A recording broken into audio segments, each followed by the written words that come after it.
Good morning, good afternoon, good evening, depending on where you are in the world attending this workshop. Thank you for your interest in neuromorphic computing and in the Human Brain Project. This workshop is organized by the Human Brain Project in Europe, a project that is co-sponsored by the European Commission in the framework of the Future Emerging Technology Program, and in particular, it is one of the two research flagships that have been starting in the year 2013.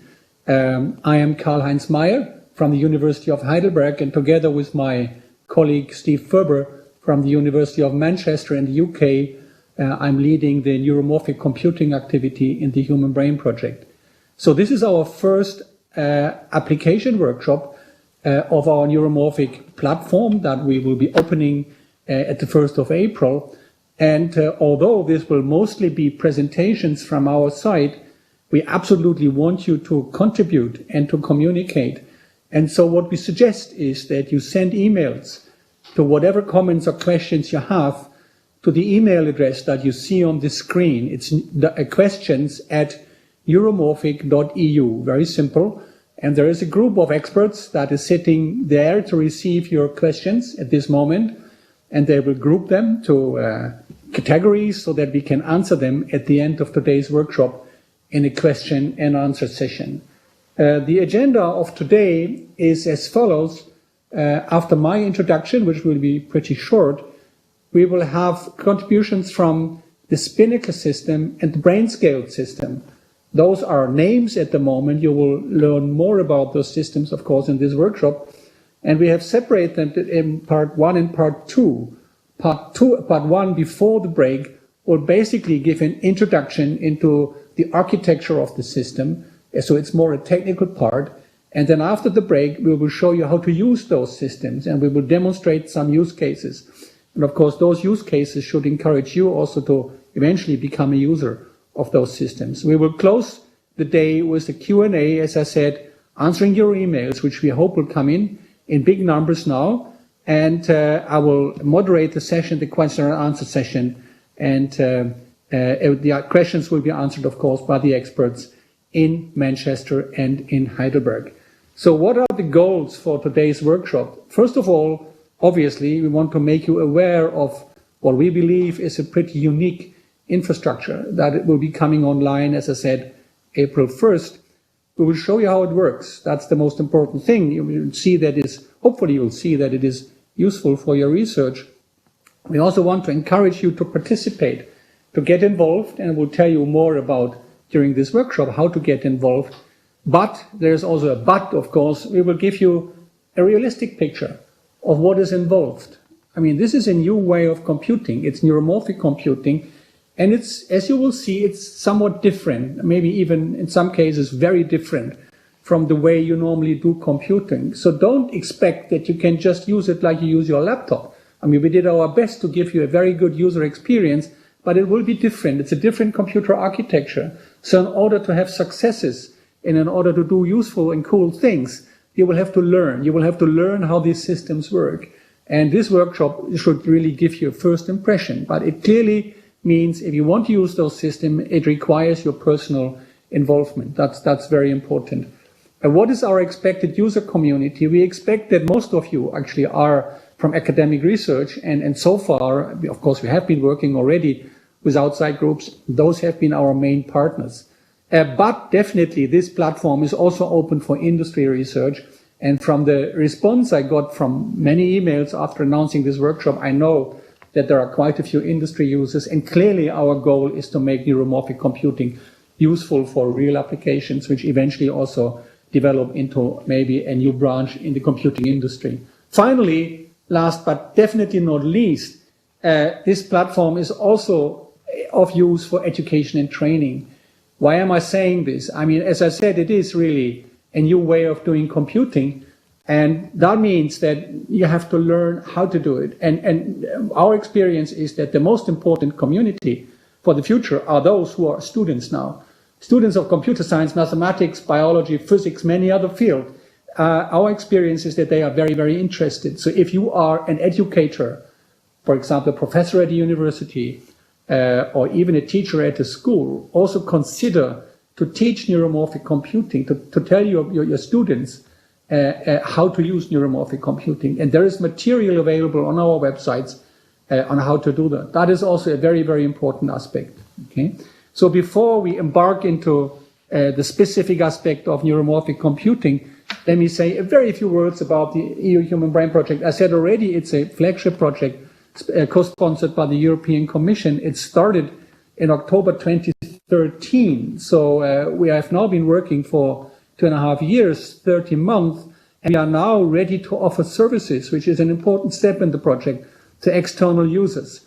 As a whole, the Human Brain Project, or HBP in short, is a coordinated effort that is expected to run a total of 10 years initially. That means until 2023, and we have a roadmap for that. And it's an effort to advance neuroscience, medicine, and computer science in the areas where they overlap. And we believe that there's a lot of overlap between brain science and computing. And it goes two ways, as you will see later during this workshop. So a core activity in the Human Brain Project is to build, develop, and use a state-of-the-art infrastructure based on computing devices for brain science and for a new way of computing, for cognitive computing. As I said, the project has reached the end of its initial phase, and we are now ready to offer services. At the core of the project, there are 6 platforms. We call them ICT, for information and communication technology platforms. And let me shortly go through their tasks and then focus, of course, on the neuromorphic computing platform. There are 2 platforms that do basically databasing of biological and medical data, neuroinformatics and medical informatics. Brain simulation on supercomputing is a very important aspect. So there's a brain simulation platform. There's a high-performance computing platform where people develop further high-performance supercomputers for simulation and also for data analysis in brain science. And there is a robotics platform. So there's a lot to learn about the project. If you're interested, go to the website, humanbrainproject.org, and look at the platforms. This workshop today will focus on platform number 5 on this list, which is neuromorphic computing. And the objective is to develop and operate novel brain-derived computing hardware. If you want to know more about all the platforms, there is an official event organized by the coordinator, the EPFL in Lausanne, on March 30th, later next week, where you learn about all the platforms. But again, today is about neuromorphic computing, and it's about the applications of neuromorphic computing. Many people talk about neuromorphic computing, and there is, I think, nothing like a very clear definition. We know it has something to do with the brain, but what are we really meaning by neuromorphic computing? This is my definition here. I say neuromorphic computing means transferring aspects, and aspects means a certain degree of incompleteness. We are not building copies of the brain. This would, first of all, not be possible and probably not be very meaningful. But aspects, and hopefully useful aspects, principles of neural computation, we want to transfer that structure and function from biological circuits that we observe in neurobiological experiments, for example, cognitive science experiment, to electronic circuits. Okay, and whether those are digital or analog or mixed signal is not of primary importance. It's the aspects of structure and function that are being transferred. What do I mean by structure? Well, first of all, the brain is a massively parallel system, and that, I think, is a common feature of all neuromorphic approaches. That means there are lots of cells, okay? They are connected by a network, and their connections are configurable to some extent. And those are, in biology, those are mostly the synapses, of course. Maybe more important at the end is the function. At the end, you want function, not structure. It's function that counts. And function is taking place locally in the cells. That is the local processing, the integration of information in neurons, for example. There is the communication by spikes. You will see that all the systems we build for the moment are spike-based, communication by action potentials. And arguably, the most important aspect of these systems is that they have to be able, and they are able, to organize themselves through processes like learning, plasticity, and development. To make use of systems like that, for example, for cognitive computing, they have to interact with data, organize themselves, go through a learning process. And that learning should be much more efficient than what we do currently with traditional computers, with traditional neural network experiments, for example. So why would you do neuromorphic computing? For us, there are two reasons. In the Human Brain Project of neuroscience is a very important thing. And so we want to model neural circuits. And you may ask the question, why you want to do that with new computers? There are lots of, you have your laptops, there are supercomputers, there is computational neuroscience. It's a field that is well equipped with computing infrastructure. Well, we believe that that is not quite true, because if you look at simulations on supercomputers, as soon as they get large and kind of more realistic, you see that they are very efficient in a way that they really model what's going on in the networks, but they are slow. Okay, and consequently, because energy is power times time, they use a lot of energy. So typically, large-scale simulations take a factor 1,000 more time than biology. So if you want to simulate a day worth of learning, you probably have to use 1,000 days on a supercomputer, which is not very practical. 1,000 days is 3 years. So to study learning, plasticity, and development, which I said that before, we consider a key aspect of making computers intelligent, and that is very hard on conventional computers. You will see that the systems we present today are at least running in real time, or even in an accelerated mode. The second reason to do neuromorphic computing is to apply brain-like principles outside neuroscience, in machine learning and cognitive computing. And of course, for both arguments, we want to achieve energy and timing efficiency, robustness, and, as I said, most importantly, the ability to learn. What are we delivering today? We are offering access to what we would call a unique set of two complementary, highly configurable, so you can try different things on these machines, neuromorphic machines for modeling neural microcircuits and applying brain-like principles in machine learning and cognitive computing. That's the mission statement of the platform. There are two installations, one in Manchester in the United Kingdom and one in Heidelberg in Germany, a many-core digital processor system based on 500,000 ARM processors, densely interconnected by address-based small packet asynchronous communication network and running at biological real-time. This is a real-time simulator for neural simulations. More far away from conventional computing paradigms is what we call a physical model system, which is located in Heidelberg. This is local analog computing with several million neurons, a billion synapses. It is local analog computing in binary asynchronous continuous time communication. And it runs in an accelerated mode, accelerated by a factor 10,000. So in principle, you can compress a day to 10 seconds. The picture you see here, those pictures are computer drawings. Okay, those drawings were made 30 months ago when we embarked into the Human Brain Project. What we have now is this, and you will see these machines in real life in a couple of minutes. This is the Spinnaker system in Manchester, 500 core machine. And this is the wafer module system, what we call the BrainScaleS system in Heidelberg, housing 20 wafer modules. Now, these machines look quite impressive, and it seems unbelievable that this has been constructed in 30 months, 2.5 years of the Human Brain Project, and in fact, it has not. Both systems, the BrainScaleS system and the Spinnaker systems, are based on chip and system developments that have been carried out over the last 10 years, basically from 2005 to 2015 in many other projects. In the UK, by the National Spinnaker project, and European-funded projects like Facets and BrainScaleS. And what we did in the first phase of HBP was to scale this up and to, in particular, provide the necessary software support. Let me very shortly tell you a few words on what the architecture is. Of course, you will hear a lot more in the specific presentations later on. The Spinnaker system is based on a multi-core, many-core chips, 18 cores on a chip, running at relatively low clock speed with shared system RAM on die. In the photo on the right, you see not the Spinnaker chip, but the DRAM stacked on the die.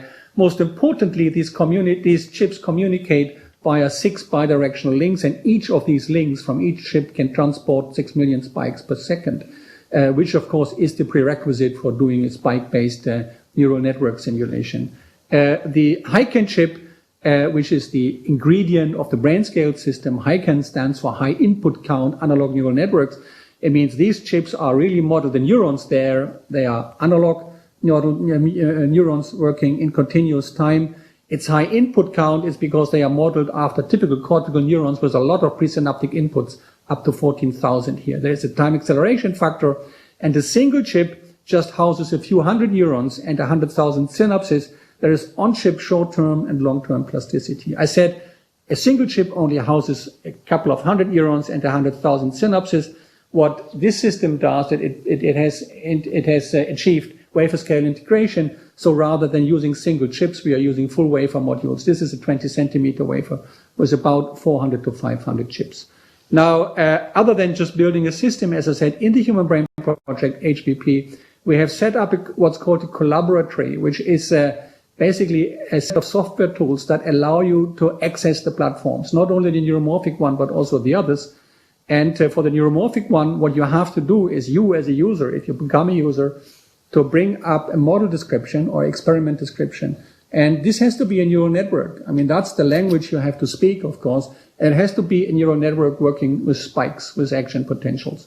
Then there is a job queue entry in the HBP collaboratory, and all the low-level mapping and placing and routing to the systems is actually being done on software that is locally with the systems in Heidelberg and Manchester. What you have to learn is to speak a network description language called PyNN for Python Neural Network.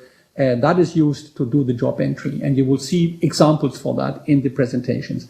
Then the data that is being produced is stored in a central data storage. Just a final remark on timescales, which I think is a strong argument, and I would like that our future users consider that in particular. We know that in biology there are timescales from sub-milliseconds to days or months or years if you go from causality detections in synapses to development, for example. So these are typically 12 orders of magnitude. If you run this on a supercomputer, clearly learning and development are not really accessible. On the other hand, on real-time systems and even more on accelerated systems, these things can be studied and implemented. So it's the learning and the development that leads to function, which is really one of our main goals, and we hope to develop this together with you. So this ends my introduction.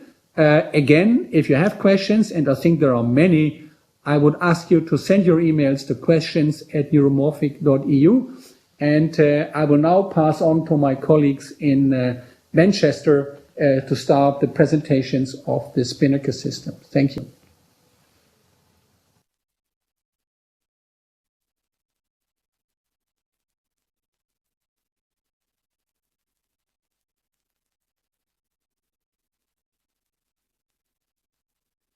It was developed with funding from the UK Engineering and Physical Sciences Research Council, EPSRC, and has ongoing support from the European Union through the Human Brain Project, which is supporting software for wider access to the platform, and also through the European Research Council, which is supporting activities at Manchester to use the platform.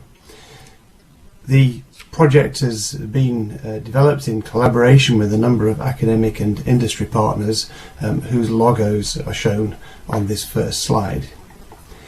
The origins of Spinnaker are motivated by two key research questions. Over recent decades, the performance of computers has been improving at a formidable rate, and one of the research questions we want to address is, can we use this computing power which is now available to us to accelerate our understanding of the human brain? The brain remains as one of the great mysteries of science. We still fundamentally do not understand how information is processed in the brain, and we want to know if we can use large computers to build models to help accelerate our understanding. The second key research question is, can we use that understanding as it evolves to work out how to build better computers? We know that the brain has formidable energy efficiency and is highly fault tolerant. These are features we would like to understand better to transfer to our computer technology. So those two questions motivate the development of the Spinnaker platform. Now, the goal of Spinnaker from the outset has been to build a machine specifically for supporting real-time brain models, with the goal of incorporating 1 million mobile phone processors, those are ARM processor cores, into a single machine.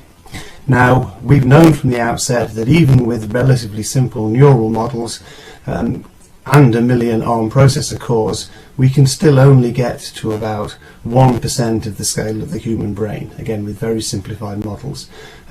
Or as I prefer to think of it, that's the equivalent of 10 whole mouse brains, because the mouse brain is about 1,000 times smaller than the human brain. But even so, with that scale of activity, we can build real-time models that are not possible on any other existing computer technology today.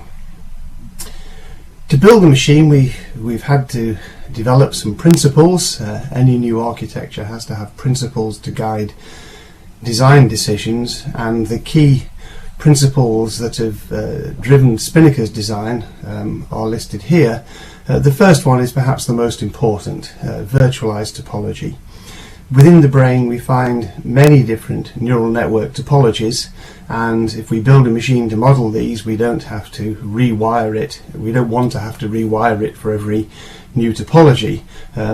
So we do the usual computer science thing of virtualizing the topology, so that we can take any graph that describes any network of neurons and map it onto the machine without modifying the machine itself. Everything is handled through mapping tables within the machine.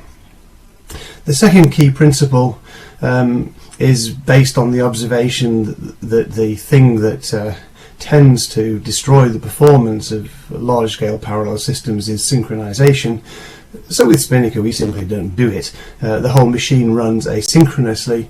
Every core in the machine has its own idea of real time.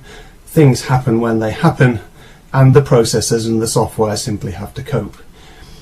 The third underlying principle is of a more practical engineering basis, and this is energy frugality.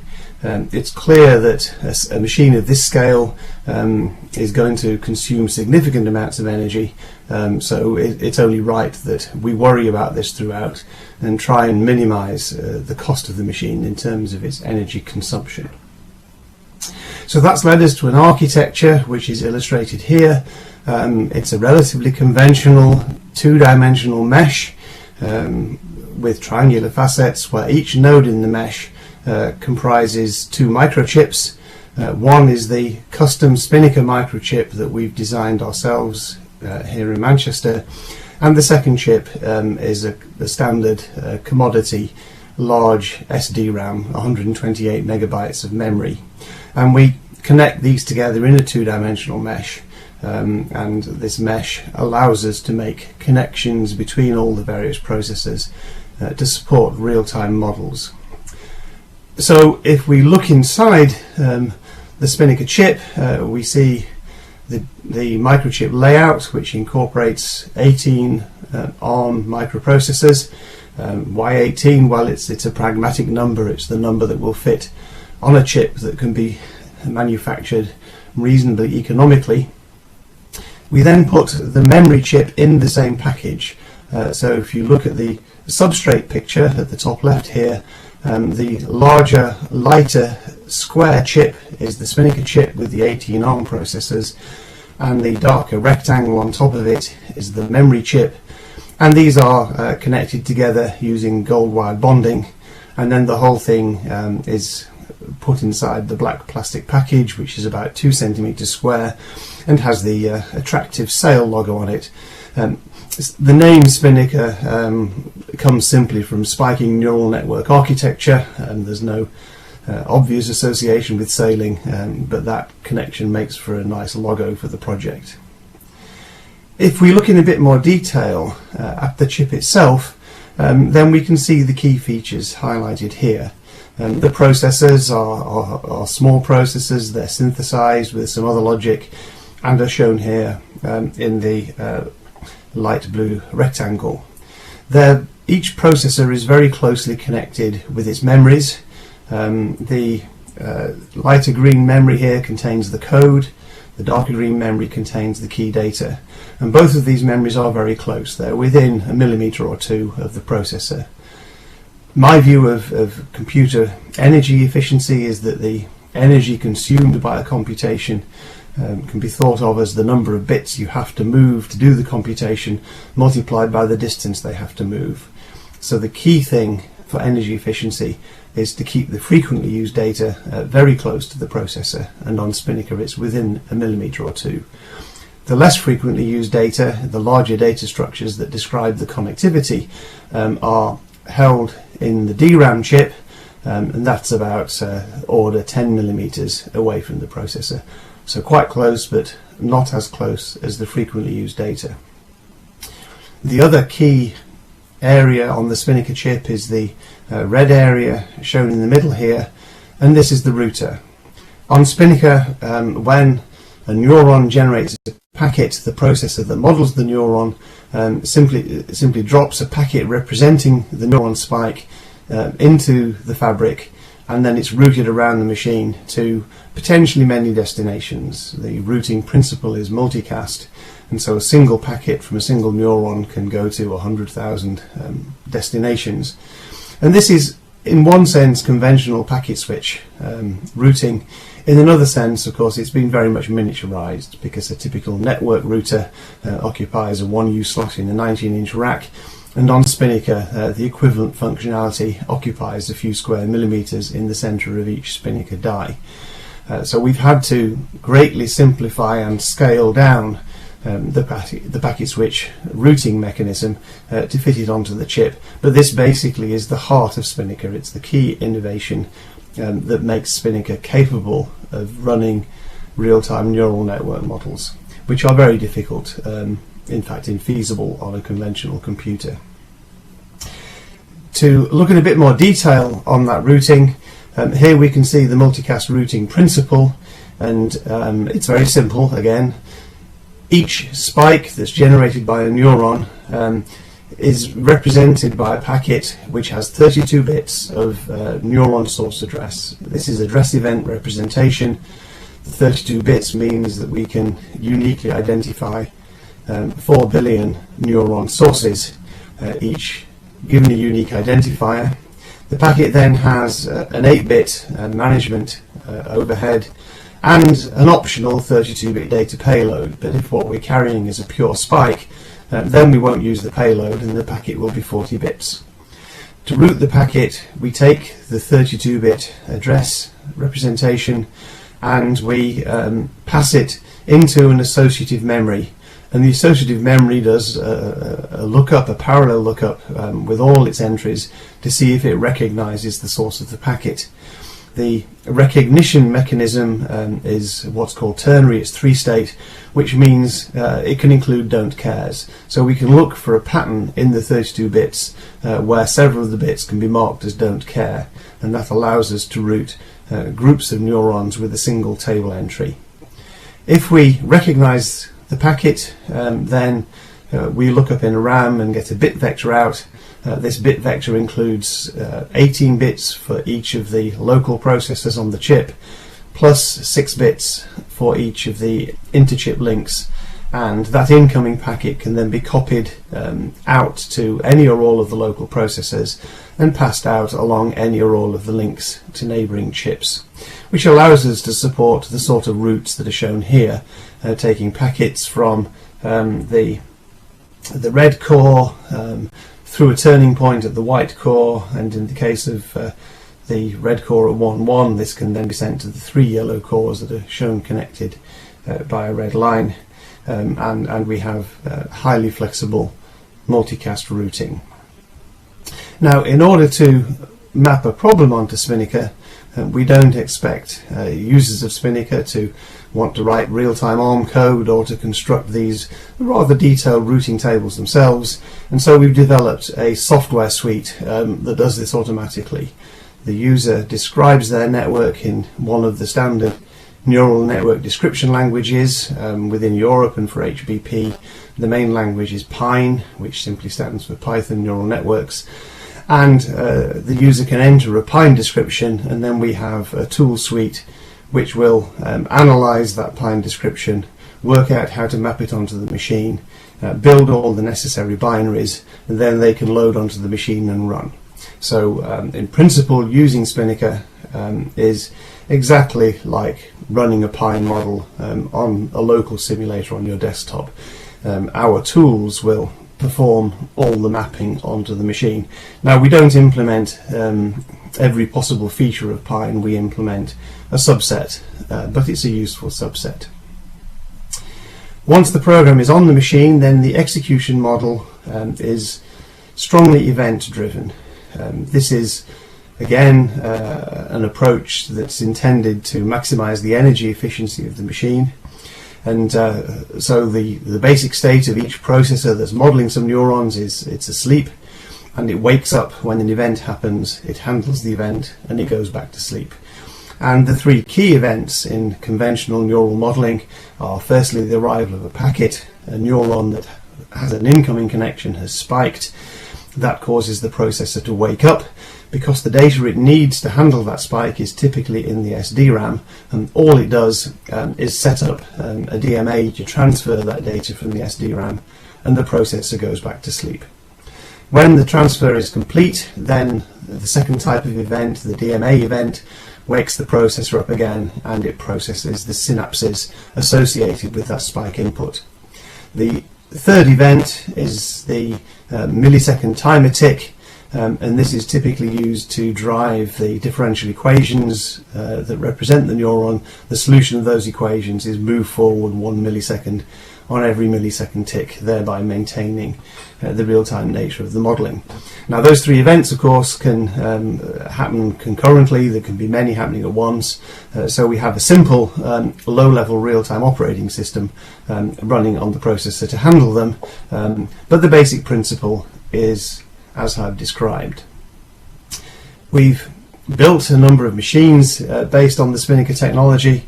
The smallest machine has just 4 of these chips, 72 cores, and that's a useful little development system that we have many of these out on loan with groups around the world, and you can do some basic Spinnaker development on that 102 system, which will support a network of around the scale of a pond snail brain, quite a modest set of network. Again, remember, we're running very simplified neural models, so I'm not here claiming you can simulate a pond snail brain in all its biological detail.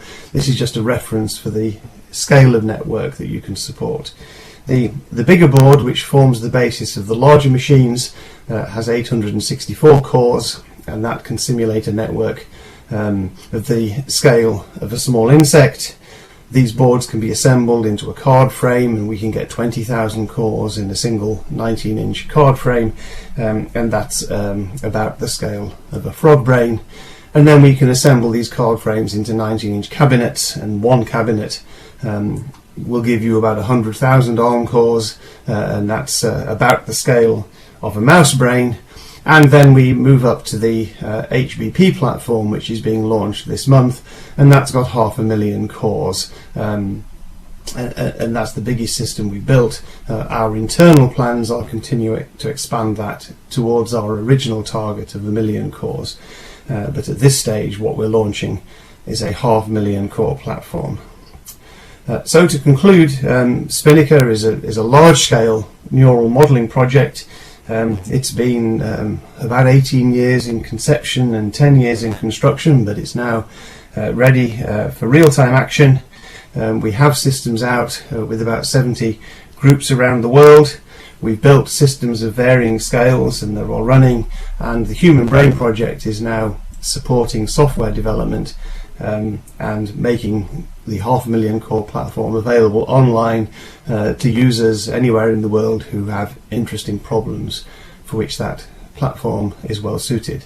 And I hope I can encourage you to start thinking big with your neural network modeling. We have a system now which effectively removes the constraints on the size of network that you can model in a sensible time, and we're very excited to see what kind of ideas people can come up with to test the capabilities of this platform and to generate exciting new scientific results using it. Thank you very much.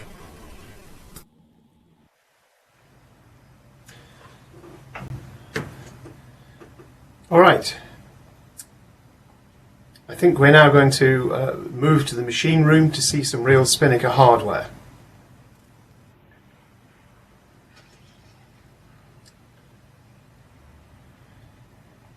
Can we move to the Spinnaker machine room shot, please?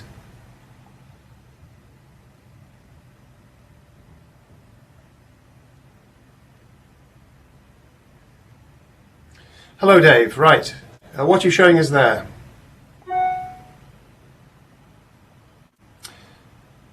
Dave is showing us a Spinnaker 48 node board, which is the basis of the larger machines. Behind him is the large Spinnaker machine. There are 6 19-inch cabinets there, 5 of which contain the Spinnaker boards. Each cabinet is 100,000 processors, so together we have the 500,000 processors, and the 6th cabinet on the right contains the servers which support the HBP portal service. So there is the machine. It's openly available, and now I think we should go back to Heidelberg.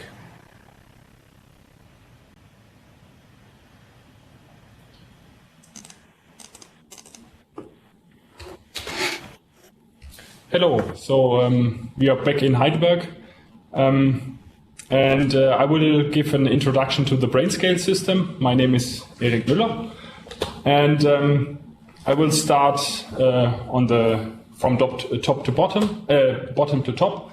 So I will start with a BrainScaleS chip, and this chip is an analog implementation of 512 neurons and roughly 100,000 plastic synapses.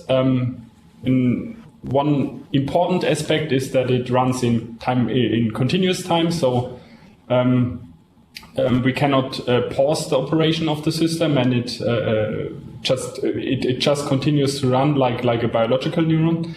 It runs in accelerated time compared to the biological model, so we have shorter time scales and shorter time constants compared to the biological model that we implement. The communication, the spike communication, is digital asynchronous, as in other systems, and we still support a large configuration space for the neurons, so we can tune the neurons to different behaviors, and the synapse parameters are also configurable in a large range. And the network topology that we can support on this system is also very flexible. For details, just wait for the second talk that will be given later. Okay, so I will just show how the chips look like in the real world. So this is just a zoom in on 2 of these chips. They are about 1 centimeter by 0.5 centimeters in diameter, in size, and we now have not only single chip systems, but rather a much larger system, which is called the BrainScaleS wafer. And the BrainScaleS wafer is basically just a circular grid of 384 chips, BrainScaleS chips. And these chips can be interconnected. So in total, we have per wafer 200,000 neurons and 43 million plastic synapses, approximately. We use an on-wafer bus network that is asynchronous and digital for spike communication. And we use a configurable routing on the wafer for these buses, and the bisection bandwidth is roughly 1 teraspike per second in real time.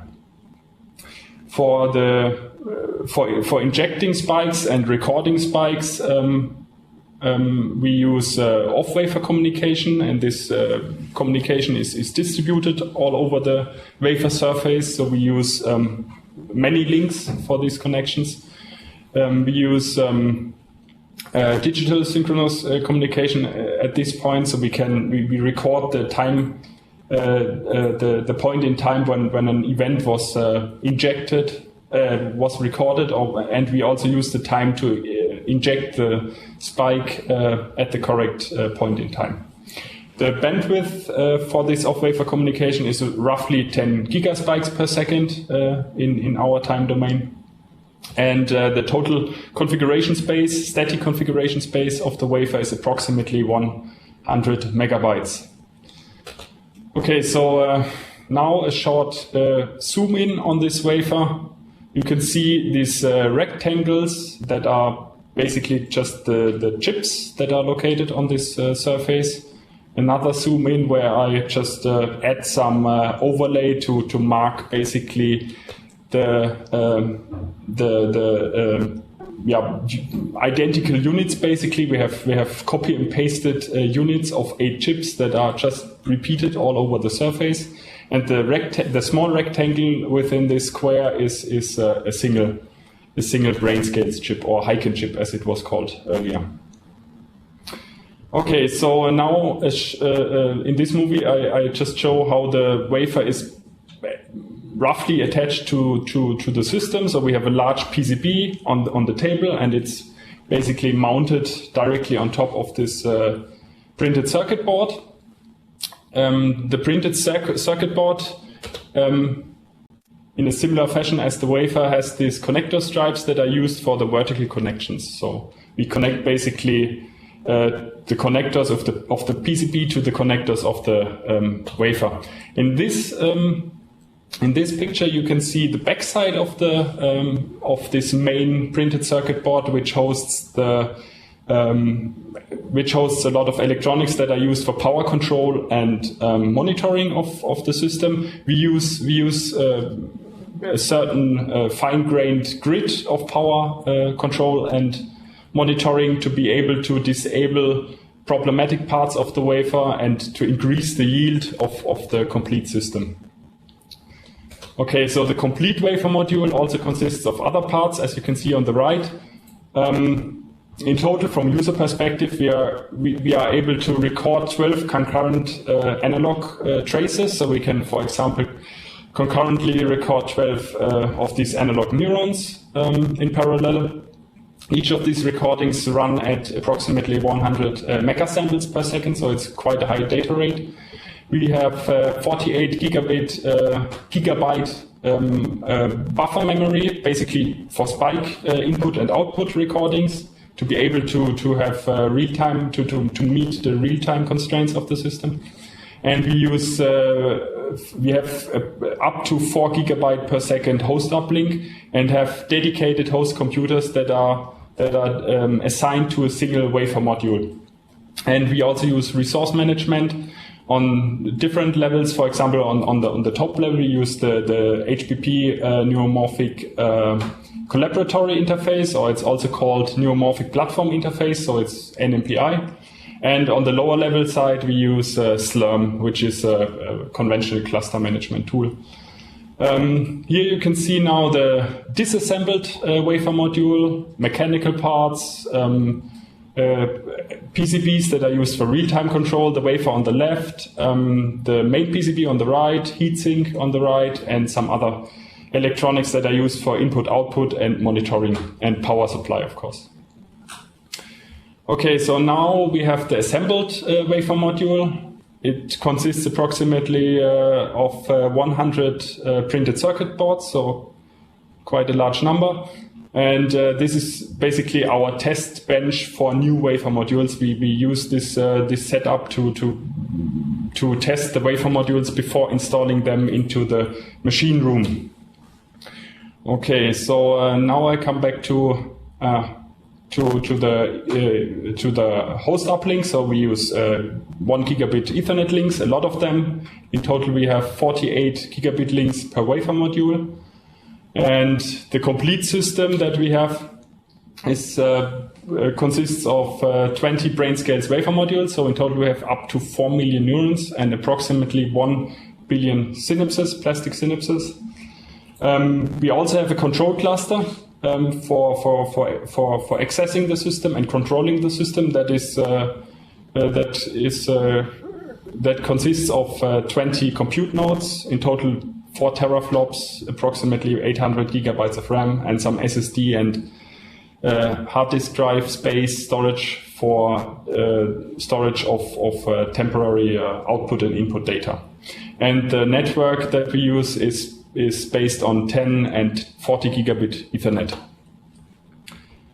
Okay, so now a short movie that shows a part of the machine room. just some wafer modules, always 2 wafer modules per rack entry, so 2 at the top and 2 at the bottom, some cluster nodes, some operator control station, and we come to the access. So this system is based here in Heidelberg, so we use remote access for both systems. So for Spinnaker and for BrainScale system, it's based on the HBP collaboratory. So this requires an HBP community account.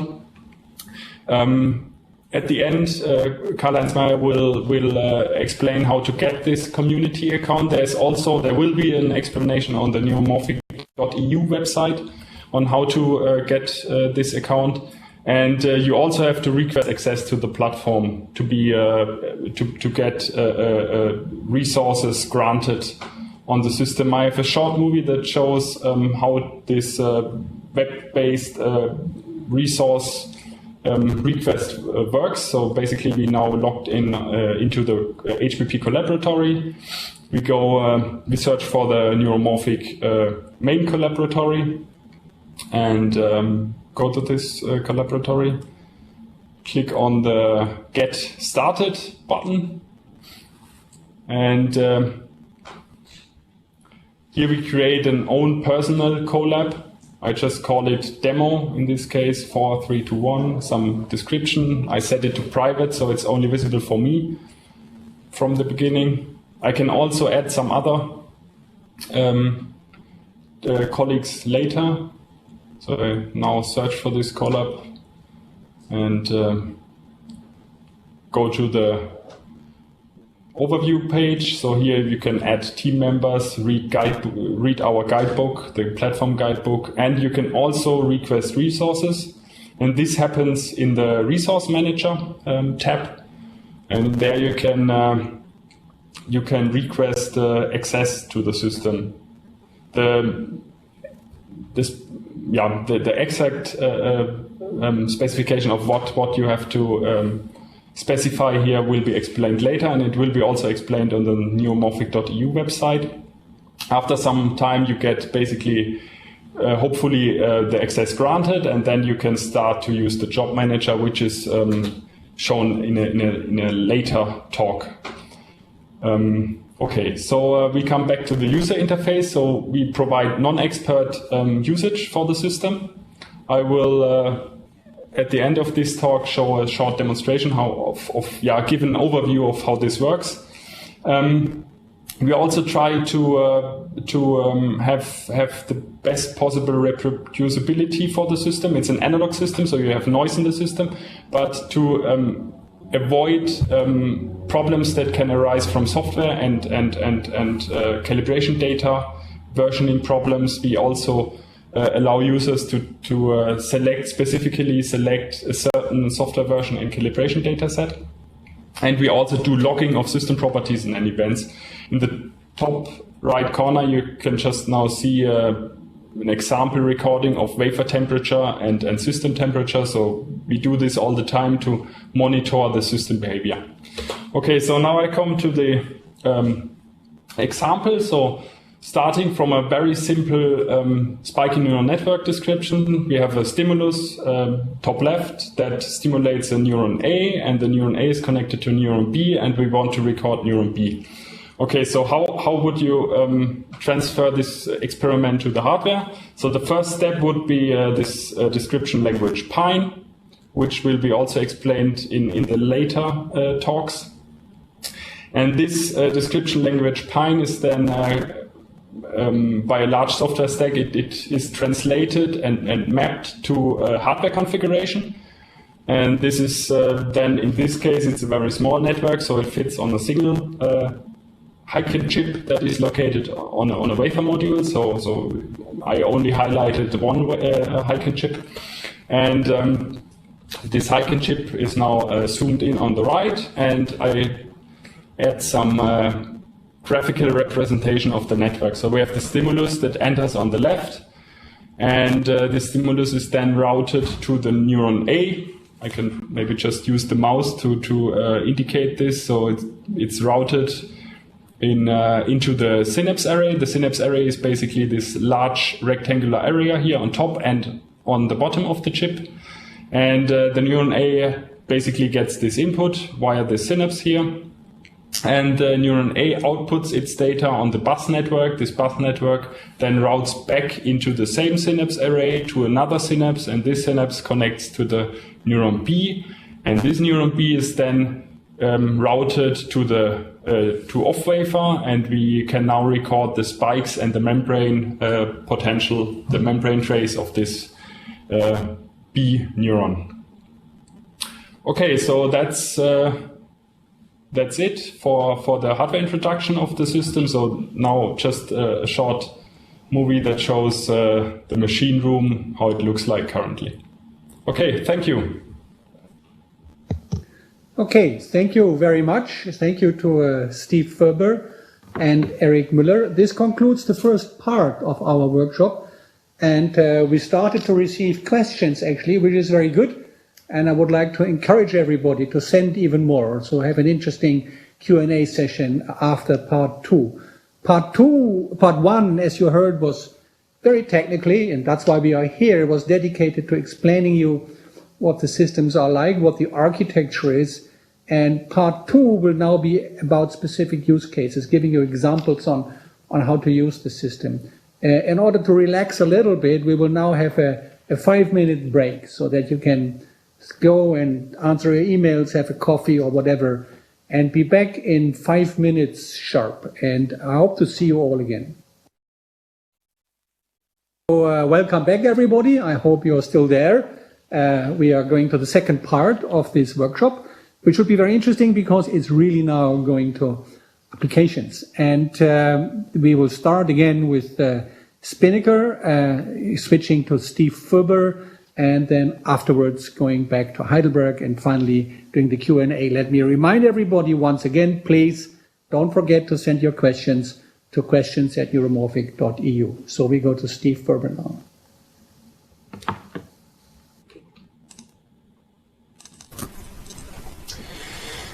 As an example of a Spinnaker application, I want to take you through a small application that we developed recently for solving Sudoku problems using Spinnaker. This work is very much inspired by earlier work by Wolfgang Maass at University of Graz and his team there, who built a stochastic neural network that solved Sudoku. And what we've been trying to do is to reproduce that solution, but using conventional Spinnaker components that are available on the HBP platform. And in fact, the results that I'm presenting here were all generated using an earlier version of the HBP platform. So most people are familiar with Sudoku, but in case you aren't, here are the rules. Basically, you're presented with a 9x9 grid into which some numbers have been placed, and the puzzle is to find a digit between 1 and 9 that you can place in each cell in the rest of the grid that meets a set of constraints. The first constraint is that in each row no digit should appear twice, and so every digit must appear exactly once. Likewise in each column, and likewise in each 3x3 square. So you have a set of fairly complex interacting constraints that define how you should find a solution. And this is a problem which is, in computational terms, it's quite difficult. It's a non-trivial constraint problem. You can think of it here as representative of a number of different complex constraint problems. The merit of using Sudoku is that the solution is fairly easy to understand and interpret.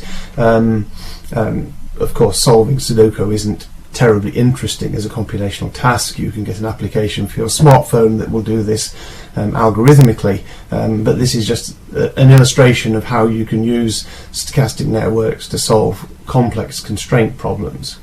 So we map Sudoku onto Spinnaker by using populations of neurons, and the solution we've chosen has one population for each of the 81 cells, and this population is 225 neurons, where 25 represent the digit 1, 25 the digit 2, and so on. And this is replicated for all 81 cells.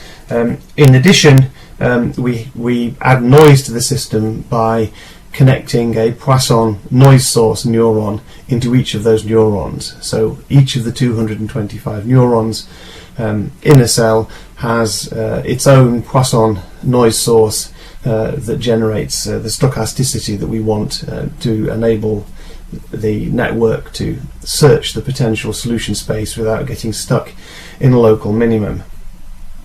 And we can apply the initial conditions, the initial cell values we can insert again by using Poisson sources and just driving excitation into the appropriate digit in an initialized cell, so that one will tend to go to the initial state to find its solution.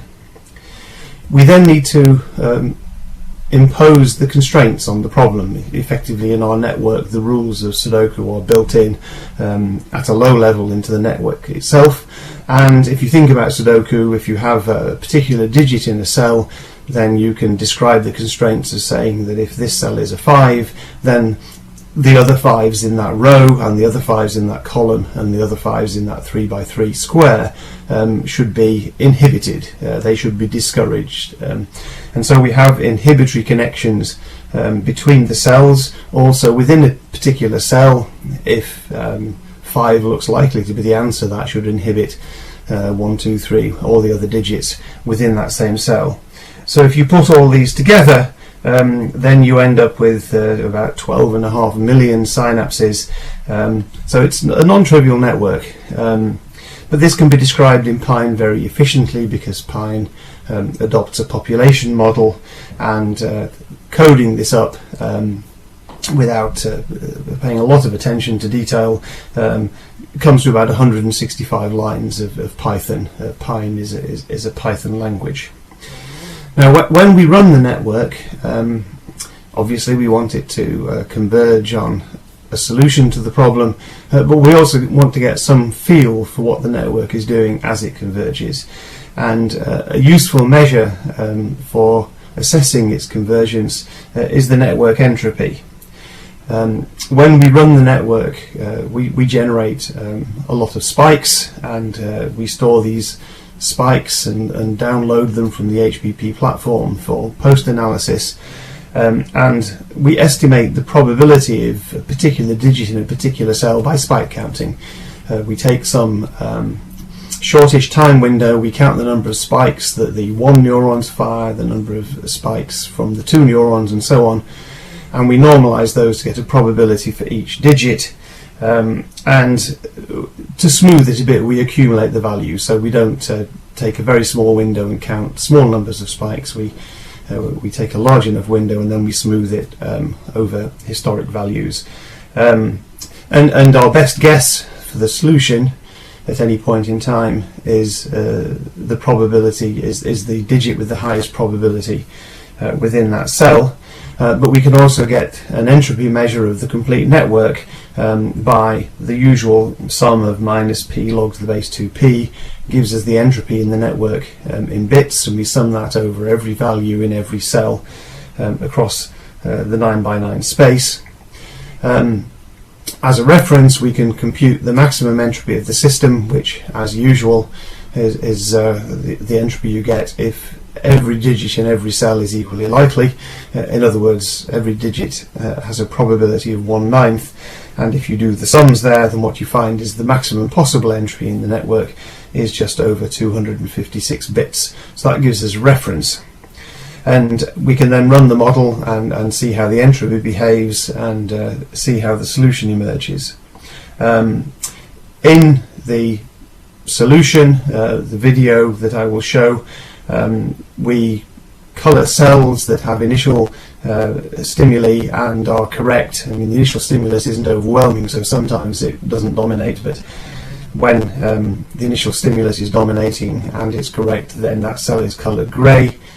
We colour cells red when they conflict with one or more of the constraints, so there's a duplicate of the most likely value in the row, column or square.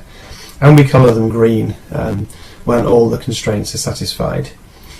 In addition to the colour coding, we also use brightness, so the higher the probability is that this cell is a 2, for example, then the brighter it will show. It'll be brighter green if it satisfies the constraints, and it'll be brighter red if the probability is higher, even though there's a conflict.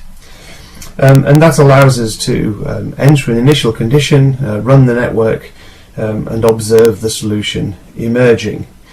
Now, what we're seeing here is the video on the right is showing in real time the emergence of the solution in this puzzle, which is categorized as a hard Sudoku puzzle. They come in sort of easy, medium, and hard.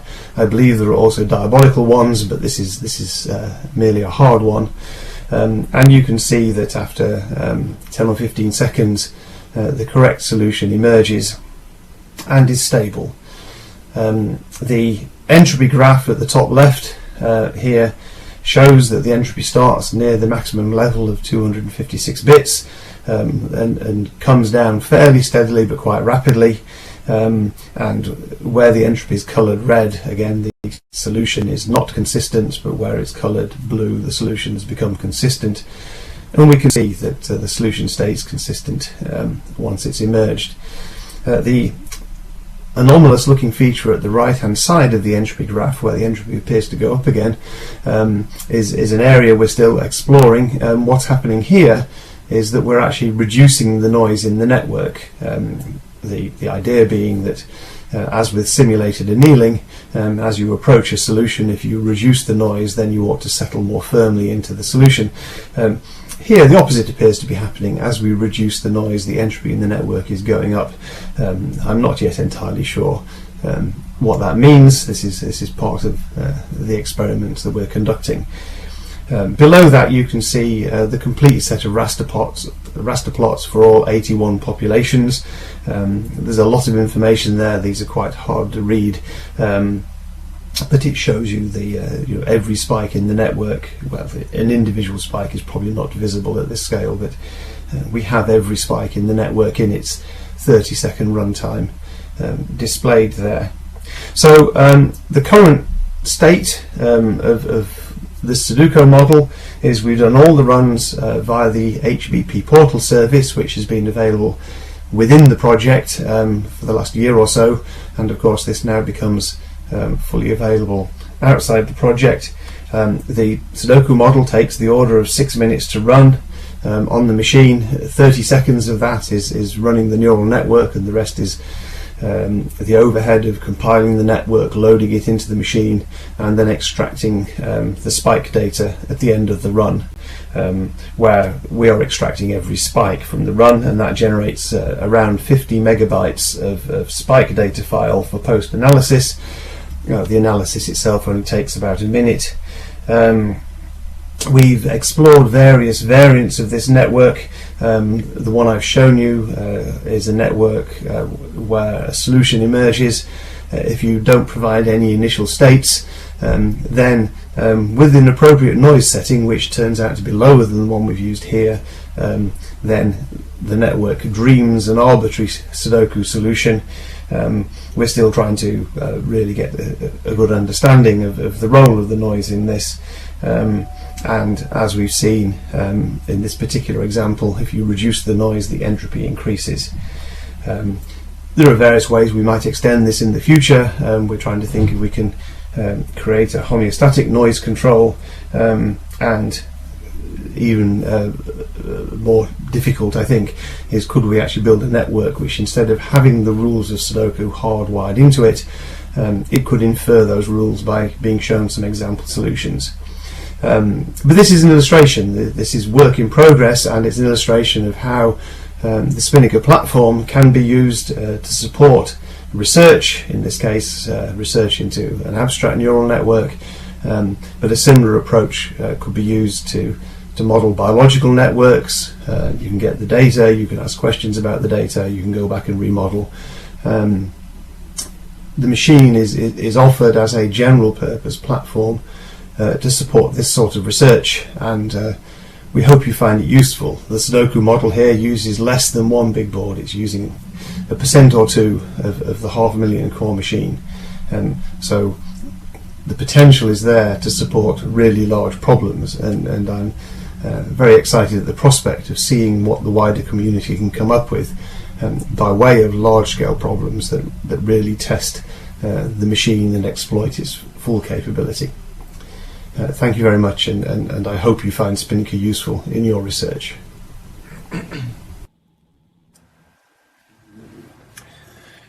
So, Steve here.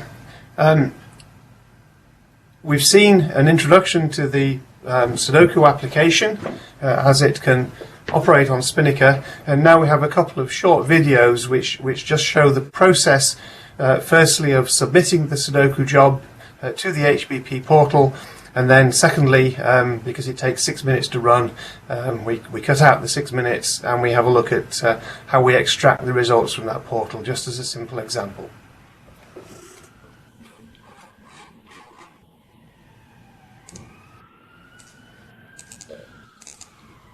So, first I'm going to demonstrate how to submit the Sudoku job to the HBP Collaboratory.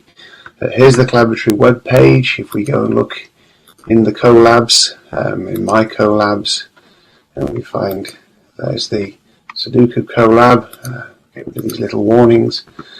And if we look at the job manager, then you can see there's a list of jobs that have been run in the past. If we go to the bottom, we can request to submit a new job, select the Spinnaker hardware platform, and then we just need to put the code in here. Now, the code I want to run is listed in this window. So if we select all of that, we can then copy it, go back to the collab, and here we can paste the code in. So now you can see it's a fairly narrow slot, but the Python code is all pasted in there, and then we click on submit, and we have a new job shown as submitted, job number 90612. Now that's going to take about 6 minutes to run, so we'll come back when that's finished. Returning 6 minutes later, we can see that job 90612 has finished. If we go in and look at the details of the job, we can see it's generated the output files. The raster plot is here, so I'll download that, and the spikes file is here, so I'll download that file as well. That's a big file, tens of megabytes. If we look at what else is in here, we can see the experiment, which is the original Python code that we ran, and at the bottom we can also inspect the log file, and in here this shows a record of the Spinnaker tools compiling the binaries at the top, and then the job runs, and then the tools extract the spikes file from each of the individual cells down to completion. So now we've got these files. I'm going to copy them across to my directory here, and in that directory I can then run the analysis Python program, which reads in all the spike files and generates the output that I'm interested in. That takes a minute or so to run. It's not too slow, and as it runs we get the entropy file out, and here you can see the entropy going down, and as it turns blue a solution is emerging. So this particular run has converged, and then if we go and look at the movie that it generates, that's still running at this moment. It's now just finished. So my analysis file generates this MP4 movie, and what we can see here is the initial conditions appearing in grey, Lots of red at the moment because the solution's wrong, but then gradually the green takes over, and at this point it's converged, and if you look very closely you can see the green is getting a little bit brighter to show that the confidence in the solution is increasing. So those are the results of the Sudoku program running.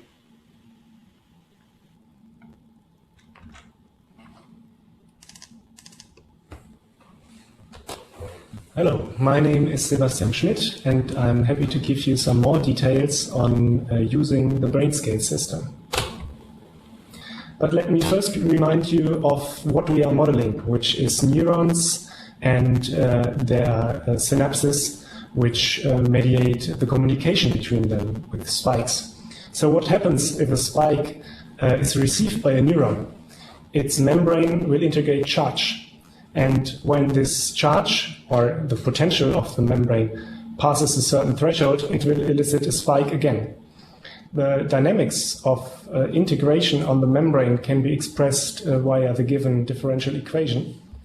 And this differential equation, in turn, can be expressed by a circuit. Here shown as the potential, the resistance, or the conductance as an inverse, and the membrane as a capacitor. When you now compare the numbers in biology and in very large scale integration, which is the technology in which the chips are built, you find that when you combine the resistance and the capacitance and the voltage differences, the scale is much faster on the very large scale integration, and this is where the inherent speed up of our analog system comes from. Now, in the first part, you've already seen a detailed view of the hardware, the wafer and the individual chips. And on the right-hand side, you can see that large part of the HiCam is in fact occupied by the synapses, which is the most important part, that you have the possibility to draw a lot of connections to the neurons. The neuron itself has many controllable parameters, for example, the resting potential, the reset potential, or the threshold potential, which all have to be calibrated. And in the lower right plot, you see 3 example lines of the calibration where we set in some digital value and get out an analog value. And you see that for these 3 neurons, the slopes and the offsets are slightly different, and this has to be calibrated away for all the parameters that are under control by the user. So coming back to scales, we've seen also in the plot of the spike that in biology the domain of voltage is typically between a minus 100 volts and 0 volts. But on the hardware, we operate from 0 volts to a couple of volts, so 1 to 2 volt as maximum on this example. So when we have this here, we need to have a connection between the two. So we can assign minus 120 millivolts in biology to the 0 millivolts on hardware, and the 0 millivolts in biology to the 1 to 2 volts on hardware. When we fix that, we have somehow a gauge, a mapping. And when we then set, for example, a resting potential or reset potential to minus 70 millivolts, we already know that on hardware we have to map it to 500 millivolts. So now we have everything in place to construct a Pine script that can run on the BrainScale system. First, we have to import our implementation of Pine, called PyHMF, under the name of Pine. Next, we import a helper module called PyMorocco. Morocco is our mapping suite under the name of Morocco. Having done so, we are now in full control of also low-level parameters that are not available in the usual Pine API. And in this example, we use it to connect 4 neuron circuits by default to allow for larger input count. We then simply ask the Morocco helper object that it should set the default neuron size to 4.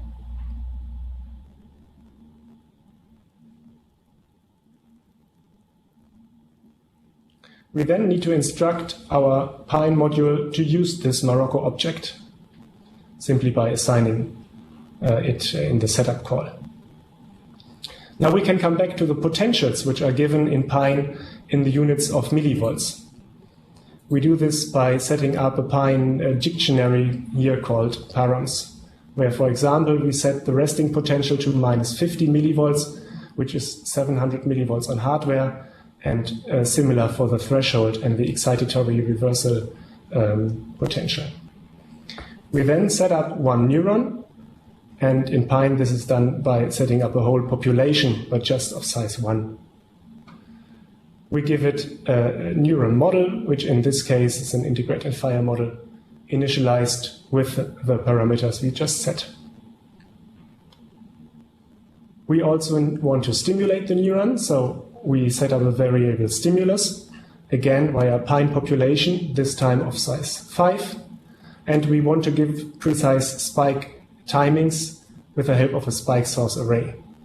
The spike times are given as a list, and first we have 3 spikes in the distance of 25 milliseconds, followed by a gap, and we start again at the time of 200 milliseconds with a couple of more spikes with interspikes intervals of 5 milliseconds. Now that we have set up the neuron and the stimulus, we need to set up a connection.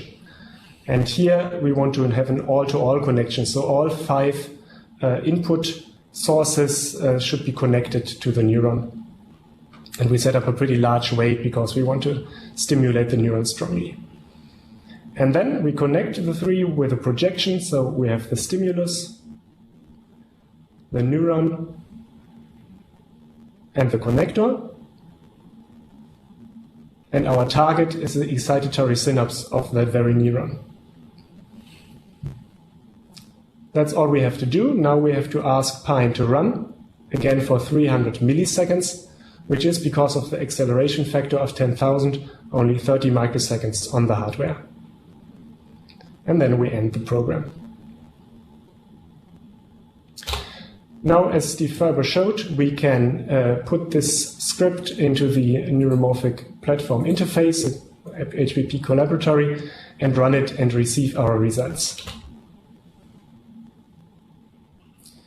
So here we see the recording of our experiment. You see the first 3 spikes and with an interspike interval of 25 milliseconds, where the second input was already strong enough to pass the threshold and the spike was elicited. Then, in the second group of spikes, we see that with an interspike interval of 5 milliseconds, the neuron is highly stimulated and spikes a couple of times. What you also see that in between there is some noise where you would expect a flat line, and this is a feature of the analog system. But we can exploit the high acceleration factor by just repeating the experiment many, many times. So here, this is a slightly different protocol where the interspike interval is decreased 3 times. And when we then average these repetitions, all this noise, which is uncorrelated, goes away, and we can clearly see what happens on the neuron. And we see that when we increase the interspike interval more and more, we get higher and higher depolarization. What you also see in the 3 different curves is the effect of setting the weight of the synapse stronger and stronger. So now this was just a single neuron, but at the end we want to build networks of neurons. And as an example, I have here a 2-state attractor network. So we have 2 populations, 2 groups of populations, where in each group there are again 2 populations. So in total it's 4 with 20 neurons each and 4 neuron circuits per neuron. So this is about 300 neuron circuits on one Heiken. And the connection is such that each excitatory population of one group is connected to itself. So once it spikes, it will receive its spikes and remain its activity. But it will also activate the inhibitory population of the other group, which inhibits the excited population of that other group B. So at the end, what is happening is that only one of the E groups of either A or B should be active, and the other counter group, so to say, the inhibitory group of group B, for example, if group A is active. And in this state, it should stay because it's an attractor state, and only if the external stimulus is strong enough to make the inhibitory populations fire to shut down the other population. So when we run this experiment, you see the following raster plot, where in the lower part you see the stimulus from the FPGA, either A or B, and once activated, only AE or BE remain active, and when the other population is then excited, it switches its state. So we have here our two states, which we can switch by externally stimulating it. So this is all I want to show you today, and I want to summarize that users can express their experiments in the network description language PyNN, but to make use of the hardware we need to characterize it and calibrate it, and this is just inherent to analog system, and this is necessary, and your contribution to it is very welcome. So you are invited to support us making the system suitable for your research. Thank you. Okay, thank you very much to the speakers of part 2 that have shown us how to use the system with applications, and we are now going into the final part of our workshop, which is question and answers. We have actually received quite a few questions, and before we go into that phase, let me somehow go through the obvious question, which is how to obtain access rights. In fact, that was asked many times, and I will try to give an answer. They may be a bit hard to read on the screen, but I will read it to you, and also these things will be available after the workshop. So it is not that easy. You have to go through a couple of steps, but at the end they are quite straightforward. So, I mean, the thing starts at April 1st. That's the official date, this official starting date after the end of the ramp-up phase of the Human Brain Project. So what you should first do is to send a request by email to yet another account, which is just called account@neuromorphic.eu. You will then receive an invitation, and the first thing you do after receiving the invitation is to sign what's called the Terms of Service document, which will be sent to you. That is the base document to obtain a HBP community account. You will then receive the HBP community account, and from then on you have to decide on what kind of project you want to do. You can in principle also use the other platforms, but if you decide to work with the neuromorphic systems, there are two projects you can apply for. One is a preparatory access, and the other one is a project access. The preparatory access just requires a short technical motivation why you want to do this, which is about a page or so. You write one page. We will give you a fixed resource quota in terms of time, processors, wafer modules, or whatever, and it will go through a very brief technical review. If you do project access, the scientific motivation should be there, around 3 pages or so. We are not so strict on that. Then you should explicitly say how many resources you want. You should request resources, and it will undergo both the scientific and the technical review. At the next step, you will receive an evaluation report. Your project is evaluated, and hopefully you will get the approval. And you can start after signing a special terms of service document, which is specific to the neuromorphic system, because there may be different requirements using, say, a supercomputer or a neuromorphic system. And then you can start working. And of course, the important thing is that if you start work, that you just not do this totally independently, but you remain in contact with us. And we will be, I would say that at the end, I can already say that now maybe, we plan to have another workshop, and typically 6 months from now, where of course we hope that we will have contributions from you or from all the future users, so that we really have something to discuss. All right, so I switch back to the main screen here, and you see now on the screen, I hope you will see the experts. Is it there? You will see the experts. I don't see it on my screen. Yeah, you will see the experts from Heidelberg, and people are also available in Manchester. So let me start to go through the questions. There was one question, which is a very obvious one, which I will answer myself, but I think it's an important one. It came, others in my group would be interested in seeing the presentation.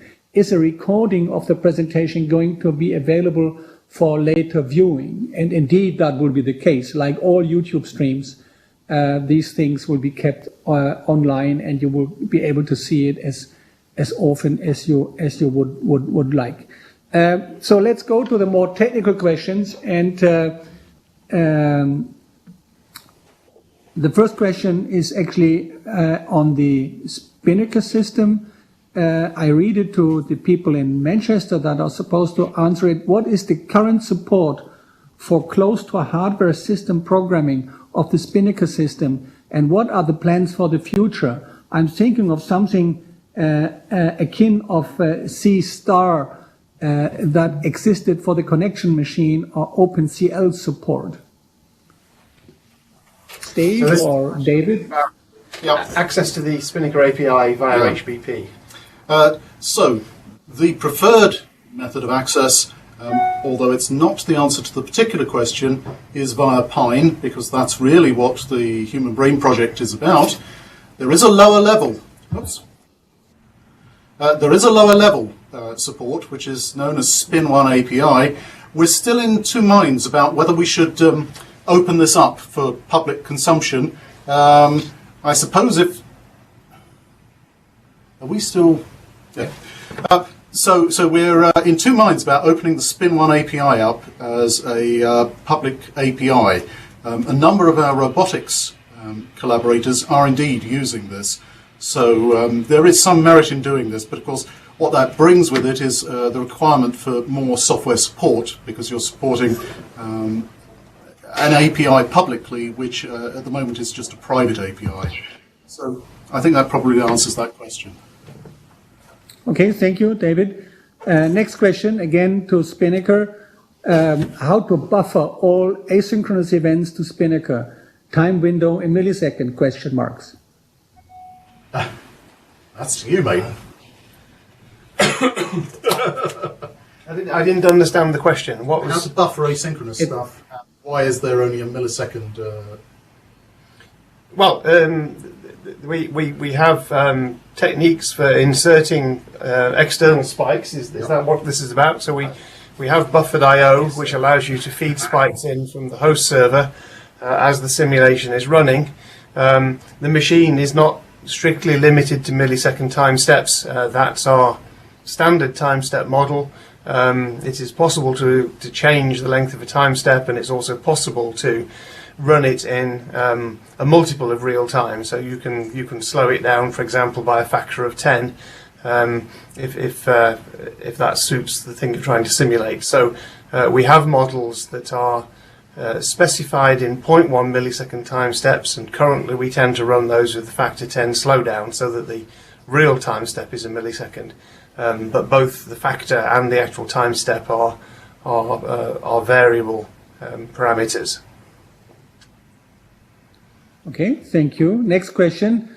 Do you have any experiments or applications with the neuromorphic camera, the DVS camera, or neuromorphic cochlear from Professor Delbrück at the ETH Zurich? I guess that mostly also goes to Spinnaker, because I know that they have worked with that camera. Yes. We have a number of operational projects that use Toby Delbrück's DVS camera, and indeed there's a similar camera that has been developed at Seville in Spain. And we have done some work in the past with the silicon cochlea. I don't think there's anything... There's no specific projects, we've still got some support for it. There's nothing very recent on that, though. There is some support in the tools for that. So these real-time AER sensors and actuators are very much technologies that we like to interface to, and we like to see used, because Spinnaker as a real-time platform is highly applicable in robotics applications where those kind of sensors are very useful. Okay, thank you. The next one is a bit difficult to understand, but I will still read it. Do you have any comparison results of BrainScaleS with other version porting from Numenta technology, cortical learning algorithms, or the HTM, the hierarchical temporal memory model? Yeah. So I think this goes to both groups. For Heidelberg, I can say that first, the Numenta model per se is not a spiking model yet. So it's not directly comparable at the moment, but we sent a student to Numenta who tried to port it to our spiking model, and this is a work in progress. Okay, thank you.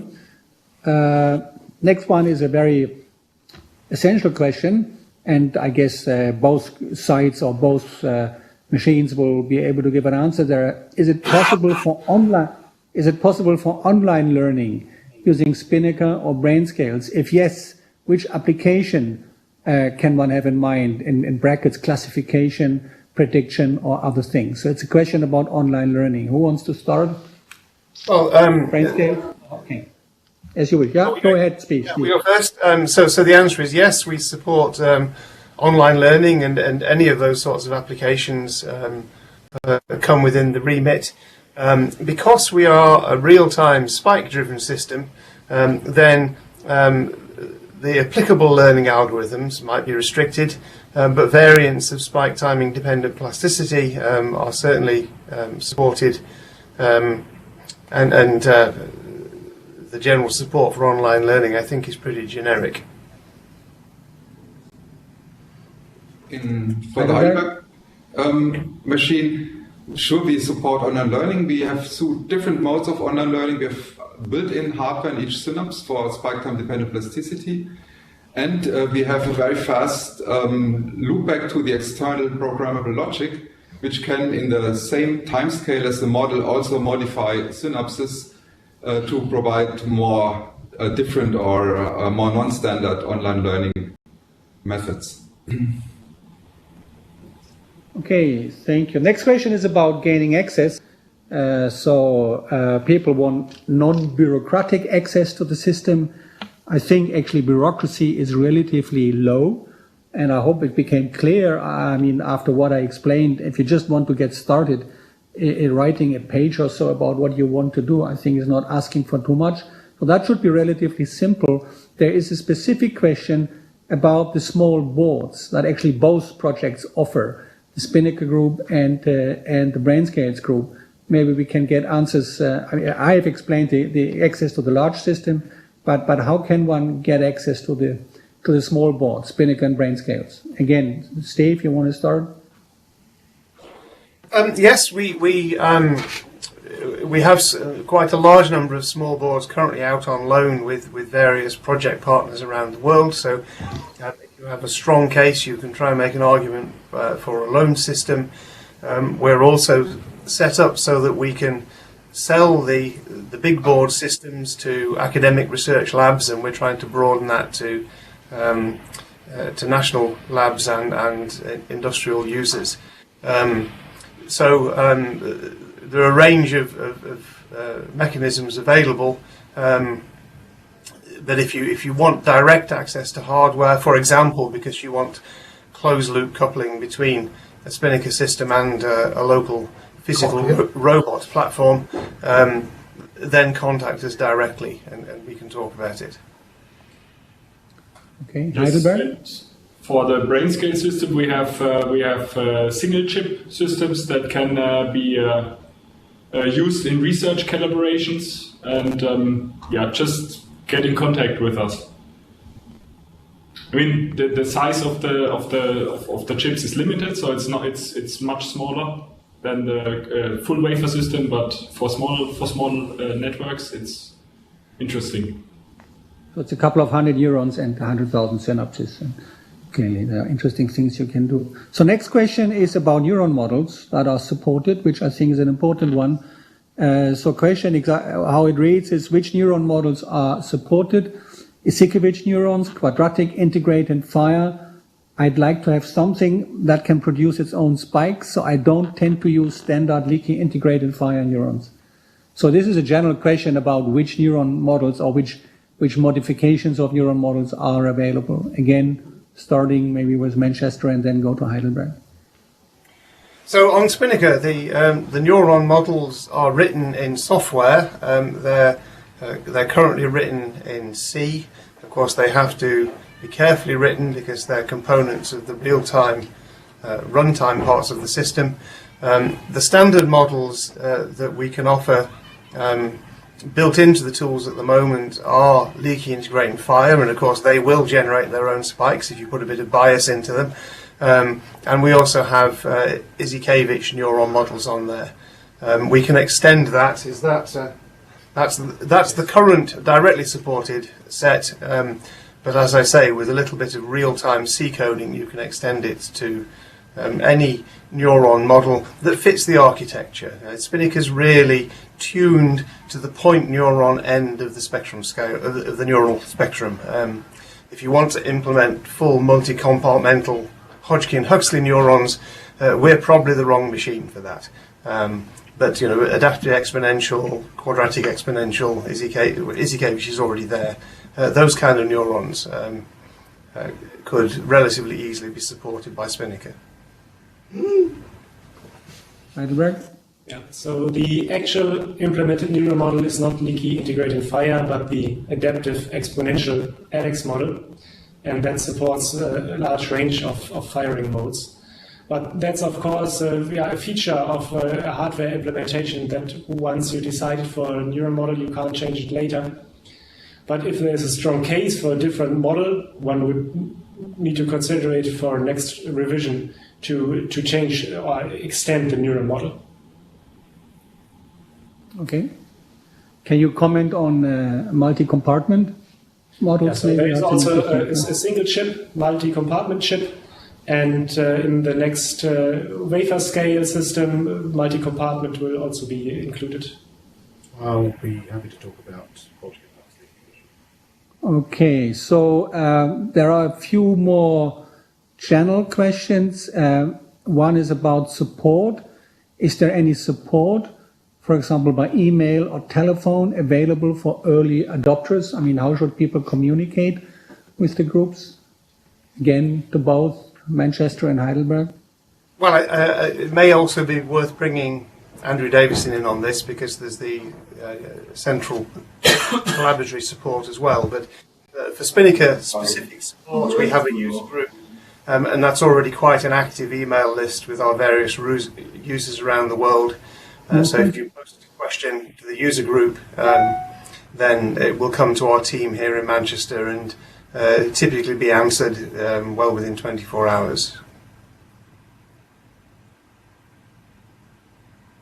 There is also a general purpose email, neuromorphic@humanbrainproject.eu, which will then filter your message to the appropriate group depending on who can help you with that.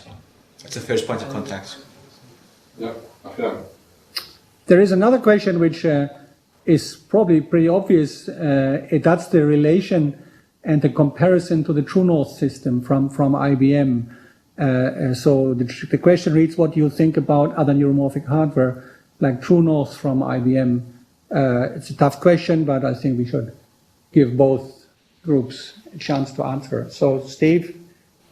Well, True North is a very impressive piece of silicon. It's the biggest chip IBM has ever made, and it's very impressively energy efficient. It's a digital system, but it has a sort of energy per synaptic event that's comparable with analog neuromorphic systems. So it's very impressive in that respect. It's really designed as an application delivery platform. So it's quite limited in terms of having a fixed digital neural model, and the synapses on True North are effectively binary with a sort of global modulation. As a result of which you can't implement online learning on True North. So the IBM model is that you do the learning in a separate software system, and then you load the learned network onto the chip for the real-time delivery.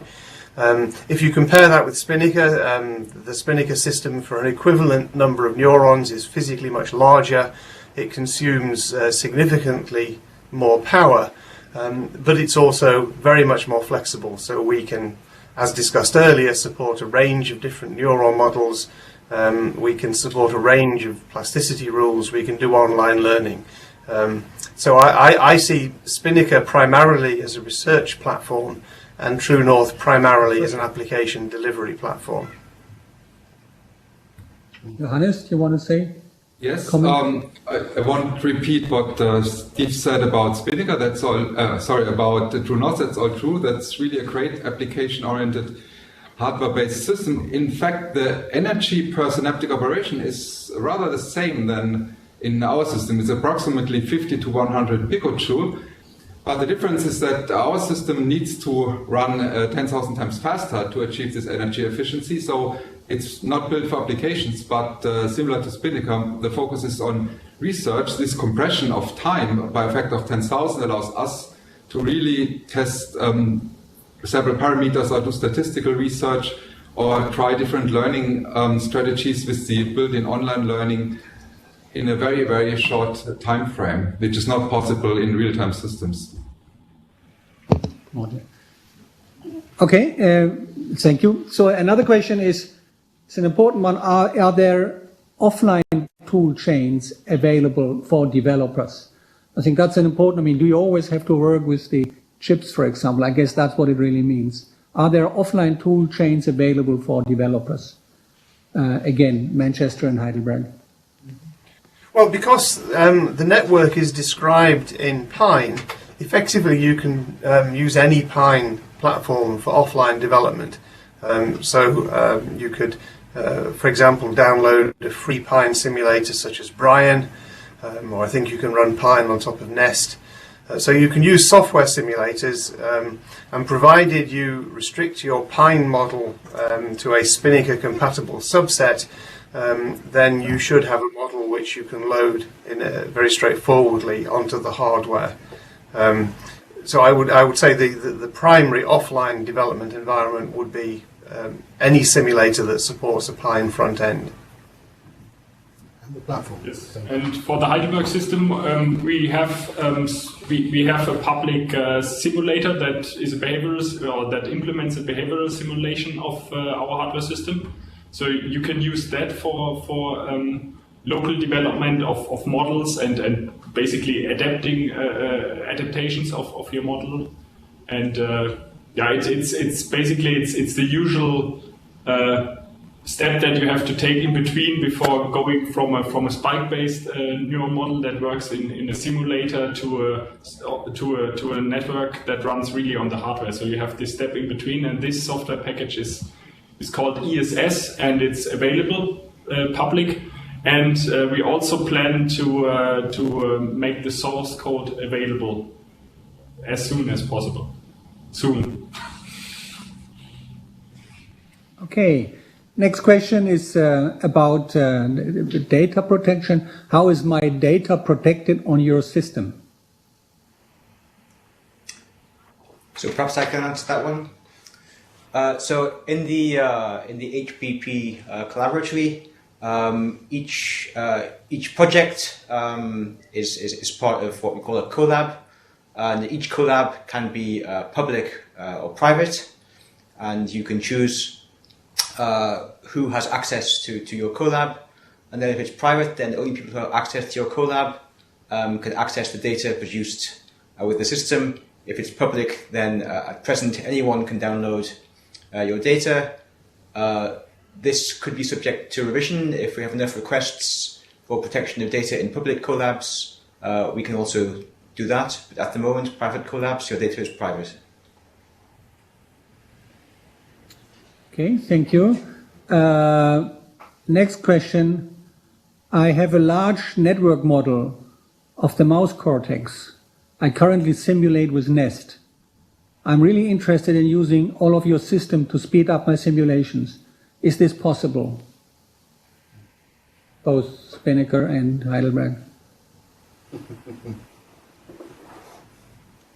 Well, possible. As far as Spinnaker is concerned, I mean, in principle it's possible, but it does depend on which Pine features have been used and to to what extent. So, I mean, we are, for example, we're working with Jülich on a small cortical microcolumn model that's portable to Spinnaker. It's causing some interesting challenges to get the full details mapped onto the machine. So I think in general, the answer is in principle it is possible. In practice, it will require a fair amount of work and understanding of the platform with the tools at their current stage of development. In other words, it will not be trivial simply to port it to Spinnaker, but it should ultimately be possible. Heidelberg? At the moment, our system is surely not large enough to support the number of neurons you would need for this. You can use up to one wafer with 1 billion synapses approximately, so you should start with a reduced sized model for this. And it will be a certain process to move it from nest with all the precise numeric simulation features you use there to our analog system, but it will, I think, a rewarding experience to at least try it. There's another interesting question here that reads, what applications do you have in mind? Of course, that is really what we would ask our future users, but maybe I can forward that question to both machines and ask, what do you think are the ideal applications that you would like to see on your machines? Of course, they have a certain degree of universality, that's what we think is important, but maybe there are ideal applications. Can I ask both sides to give an answer to that? Again, starting with Manchester, maybe. The design of the platform is intended to be as generic or, as you say, as universal as possible.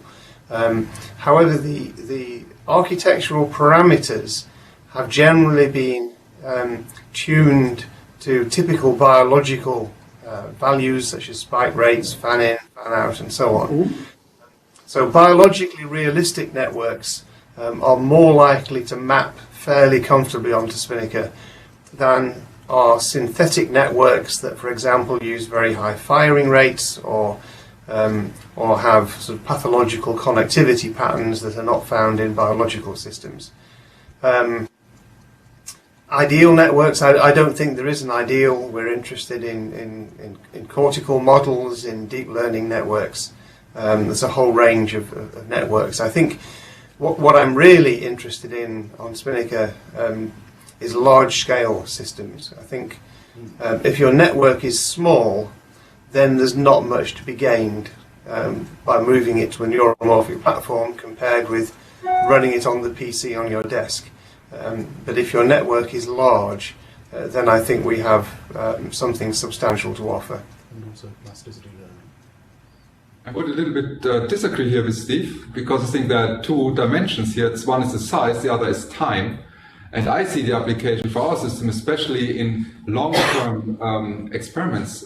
That means long-term in real time, but due to the acceleration of the analog system, only milliseconds or seconds in the model, especially using the variable of time as an essential part of the model. So not having a network like in deep learning where you feed one data set in and get one result, but having a continuously operating neural network like in biology, which controls also something in the environment, closing the sense-action loop in a continuous way and using online learning to train these layered networks to do something useful after models from biology. That is the application I would have in mind.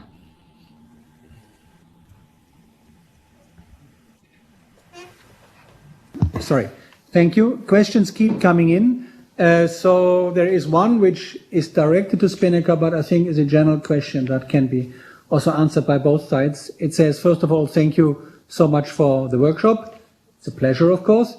I have been, and that's the person here asking the question, I have been working with the Spinnaker board a few months trying to classify different audio samples, which are temporal sequences.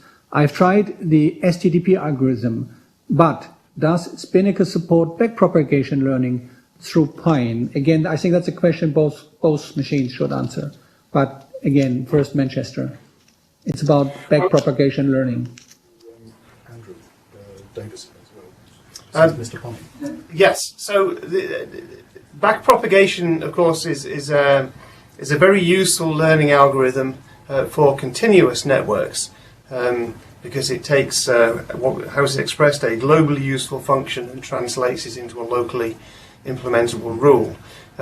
There is no direct equivalent to backpropagation that can be applied to spiking networks. And so since the HBP neuromorphic platforms are both spiking, backprop is not directly applicable. Although having said that, we do have some work on mapping continuous networks onto Spinnaker as well, but that's not our emphasis here. I think the generic answer is if you're talking about spiking networks, then you don't have backpropagation or a near equivalent. You have to use a different form of learning algorithm, and the learning algorithms for spiking networks are less established and less proven than is backpropagation on continuous networks. Try and hand over to Andrew. I don't know if Andrew wishes to have some general comment on this as well, as far as Pine is concerned. Can you do anything equivalent to backprop on Pine? There is some theoretical work on how to do backprop with spiking networks. So nitric oxide, for example, is a possible signaling molecule which could be the biological basis of backpropagation. But no, at the moment this is very speculative and it's not supported by Pine. So the same is true for the BrainScaleS system, but what you can always do is offline learning and then run the system to do an online classification.